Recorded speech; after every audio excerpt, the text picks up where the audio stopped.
साथियों नमस्कार, मैं आशीष जौनपुरी और आप देखना शुरू कर चुके हैं आशीष जौनपुरी चैनल को। इन दिनों पूरे उत्तर प्रदेश नहीं अपितु पूरे भारत में एक ही खबर तेजी से सोशल मीडिया से लेकर के नेशनल चैनल पर वायरल है और चल रही है। मंगेश यादव एनकाउंटर कांड। जी हाँ, पुलिस इसे कह रही है कि मंगेश यादव लूट का माल लेकर के जा रहा था और उससे पुलिस की मुठभेड़ होती है। मुठभेड़ में मंगेश यादव मारा जाता है। उसके फ़ौरन बाद जैसे यह खबर सोशल मीडिया पर आती है, अखिलेश यादव का ट्वीट आता है और अखिलेश यादव कहते हैं कि यह फेक एनकाउंटर है और जातीय निशाना बना रही है योगी सरकार और लगातार यादवों को टारगेट करके इस तरीके से परेशान किया जा रहा है। जैसे ही राजनीतिक हवा दी गई इस खबर को तो तुरंत ही अखिलेश के साथ कंधे से कंधा मिला करके साथ आ जाते हैं राहुल गांधी जी, चंद्रशेखर आज़ाद रावण जी और आम आदमी पार्टी के संजय सिंह जी। और वो सब कहते हैं कि उत्तर प्रदेश में जातीय आधार पर ही एनकाउंटर किया जा रहा है। अगर एनसीआरबी की रिपोर्ट की बात करें तो वह भी यह दिखाती है कि सबसे ज़्यादा फेक एनकाउंटर के मामले उत्तर प्रदेश से ही आए हैं। ऐसे में योगी सरकार पर चारों तरफ से विपक्ष जो है वो हमलावर है। कल आईआरओ के राष्ट्रीय अध्यक्ष और फाउंडर गगन यादव का मंगेश यादव के घर आगमन हुआ और उन्होंने पीड़ित परिवार से बातचीत की, शोकाकुल परिवार से बातचीत की और उन्होंने मंगेश यादव की बहन प्रिंसी को कहा, प्रिंसी यह कभी मत समझना कि तुम्हारा एक भाई चला गया, अब तुम्हारे करोड़ों और लाखों भाई हो गए हैं। हम सब, तुम्हें कोई भी ज़रूरत हो तो हम खड़े हैं। प्रेस कॉन्फ्रेंस हुआ तो प्रेस वार्ता में बातचीत के दौरान मंगेश यादव के मामले में तमाम सवाल गगन यादव से पूछे गए और उसका जवाब गगन यादव ने अपने उसी तरीके से दिया जिस तरीके से वो अपने सवालों का जवाब देते आए हैं। योगी आदित्यनाथ जी कहते हैं, समाजवादी पार्टी को दुख होता है जब किसी गुंडे बदमाश माफिया का एनकाउंटर होता है, क्योंकि वो सभी गुंडे माफिया समाजवादी पार्टी के ही पाले हुए हैं।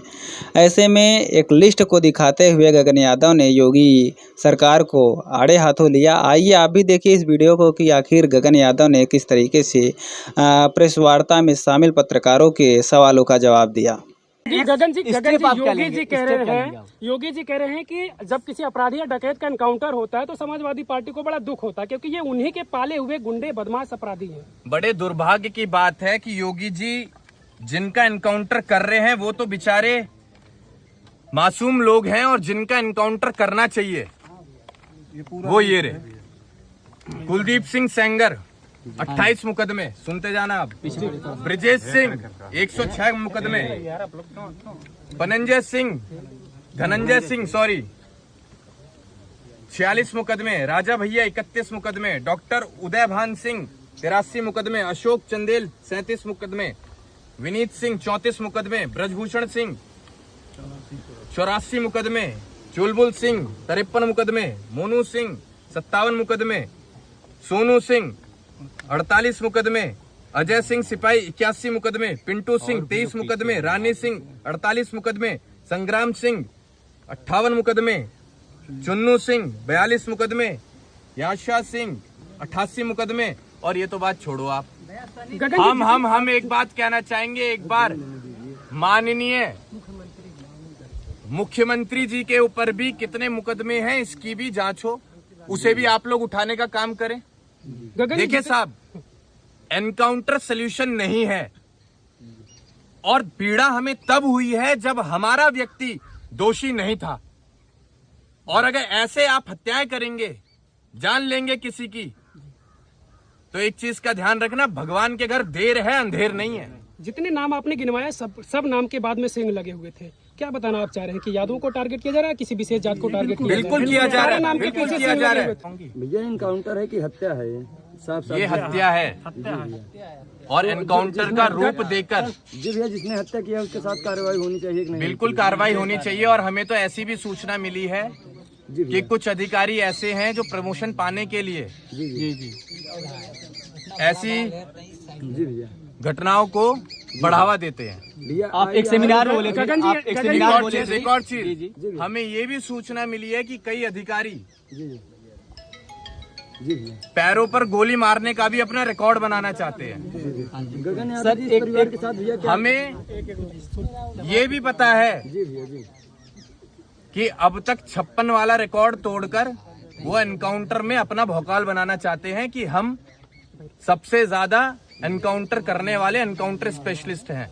एक सेमिनार में मैंने आपको सुना था कि अगर युवाओं का पसीना बहेगा तो उस जगह मेरी खून बहेगी। तो इसके बारे में आप क्या कहेंगे? यहाँ तो मतलब खून से खून दिख रहा है, इसके बारे में क्या कहेंगे? हम तो यहाँ मौजूद जो हमारे लिए हजारों की संख्या में लोग आए हैं, हम इनसे कहना चाहेंगे कि कभी भी हमारी करनी और कथनी में आपको फर्क दिखा हो तो हम आपके दरवाजे पर दोबारा कभी नहीं आएंगे।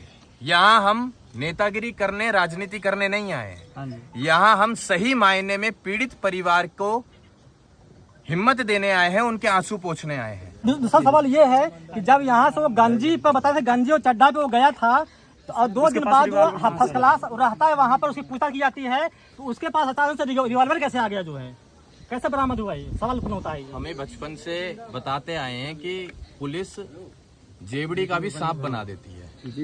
ऐसे फर्जी एनकाउंटर अगर आगे भी चलते रहे तो प्रदेश की स्थिति बद से बदतर होती चली जाएगी और ऐसे मुद्दे सिर्फ राजनीति का रूप लेते रहेंगे और जाति हिंसा आगे बढ़ती रहेगी।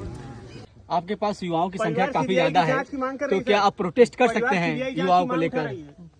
मैं कह तो रहा हूं आपको, ये एक मामला नहीं है आज का। हाँ जी, ऐसे तमाम घटनाएं रोज होती हैं। जी प्रोटेस्ट अगर होगा जी, तो निस्संदेह देश में, न सिर्फ प्रदेश में, एक देश में बहुत बड़ा प्रोटेस्ट होगा कि ये सरकार विफल है प्रदेश चलाने में, देश चलाने में। और अगर ऐसे लोग गद्दी पर बैठे रहे तो ना जाने कितनी माओ की कोख उजड़ जाएंगी। आप लोगों ने डर बैठा रखा है, सरकार ने डर बैठा रखा है। कोई अगर आवाज उठाए, सही मुद्दों पर भी आवाज उठाए, तो आप उसे मरवा देते हैं। ये ठोको नीति कब तक चलेगी? कब तक चलेगी? गगन जी जब लूट कांड किया जाता वहां पर पिस्टल लेकर अंदर लोग गए थे, डकैत लोग। योगी जी कह रहे हैं कि अगर उस पिस्टल से किसी निर्दोष की जान मार दी जाती तो क्या समाजवादी पार्टी उसकी जान वापस करती? आप हमें सबूत दिखाइए कि पिस्टल मिली थी और उसके हाथ में मिली थी। और रही बात की अगर किसी की जान चले जाती तो क्या वो समाजवादी पार्टी के सुप्रीमो उस जान के बदले जान दे पाते? तो ये सवाल तो हम भी कर सकते हैं सरकार से। मंगेश यादव, आज इस घर का आंगन सूना हुआ है। अगर वो निर्दोष पाया गया पूरी जांच होने के बाद, तो क्या योगी सरकार, क्या योगी जी दूसरा मंगेश यादव इस मां को दे पाएंगे, इस बहन को दे पाएंगे, इस बाप को दे पाएंगे? आप बात कर, आपने पॉलिटिकल लड़ाई बना दी, आपने पार्टी को जोड़ दिया। आपने वो घर ही नहीं देखा जिस घर में अब तक आंसू नहीं सूखे। आपने वो मां नहीं देखी जो बेहोश पड़ी है। आपने वो बहन नहीं देखी जो हमसे बात करते हुए गिर गई बेहोशी में। आप लड़ाई लड़ रहे हैं भाजपा सपा, भाजपा सपा। इंसानियत कहां गई? इंसानियत खत्म हो गई इस राजनीति के चक्कर में। लास्ट सवाल बता दीजिए, जिस प्रकार 1.5 करोड़ की डकैती हुई उसके बाद मामला पूरा चर्चित हुआ, उत्तर प्रदेश पुलिस पे प्रश्न तमाम खड़े हुए कि अभी तक अपराधी नहीं पकड़ा गया, तो क्या मंगेश यादव को कहीं एक कमजोर परिवार को बलि का बकरा नहीं बना दिया गया लोगों की जुबान पे ताला लगाने के लिए कि इनकाउंटर में मारा गया मुख्य आरोपी? इस देश में कमजोर आदमी हमेशा पिसेगा, कमजोर आदमी हमेशा मारा जाएगा। ताकतवर को कोई उंगली भी नहीं दिखा सकता। हमें दिखा के दिखाओ मंगेश यादव को। लेकिन जी भैया, अब जो कमजोर है उसके साथ भी ताकत बन के हम लोग खड़े हुए हैं। अब कोई कमजोर नहीं है। राजा किसे बनाया जाता है? प्रजा की सेवा कैसे होती है? ऐसी घटनाएं अगर आज हो रही हैं तो आप विचार करके देखिएगा, कल को सरकार अगर बदलती है और ऐसी घटनाएं होती हैं तो क्या इस प्रदेश के आप बेहतर भविष्य की कल्पना कर सकते हैं? बिल्कुल नहीं कर सकते। नहीं कर सकते हैं। दिलाने के लिए गगन यादव कहां तक जाएंगे? जहां तक हमें ये परिवार आदेश देगा वहां तक जाएंगे। मैं इससे बड़ी बात नहीं बोल सकता कि इस बार सरकार भी बदल के दिखाएंगे। गगन जी, इसके पहले पुष्पेंद्र यादव को मारा गया और था। मैं सरकार बदलने वाली अगर बात कह रहा हूं तो मैं दिल से कह रहा हूं, क्योंकि इस टाइम न सिर्फ मंगेश की मां बल्कि हम सब की मार हो रही होगी। हम सब की मां की आत्मा तड़प रही होगी, तो सरकार उन मां की बद्दुआओं से बदलेगी, देखना।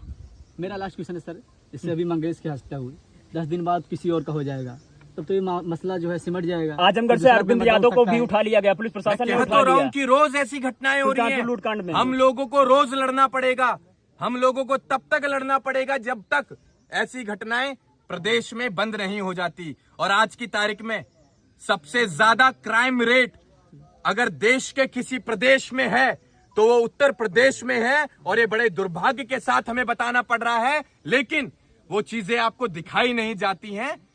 परिवार सीबीआई की मांग कर रही है कि सीबीआई जांच होनी चाहिए।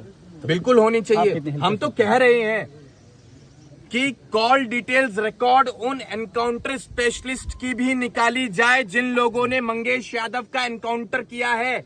और रही बात 1.5 करोड़ की, कि 1.5 करोड़ रुपए की लूट हुई थी, जी भैया 1.5 करोड़ रुपए हम लौटा देंगे। अब बताओ मंगेश यादव कब दिलवाएंगे वापस इस परिवार को? अब आप लोग चर्चा ठीक है, 1.5 करोड़ रुपए हम देंगे मंगेश यादव को इस परिवार में। बहुत बहुत धन्यवाद।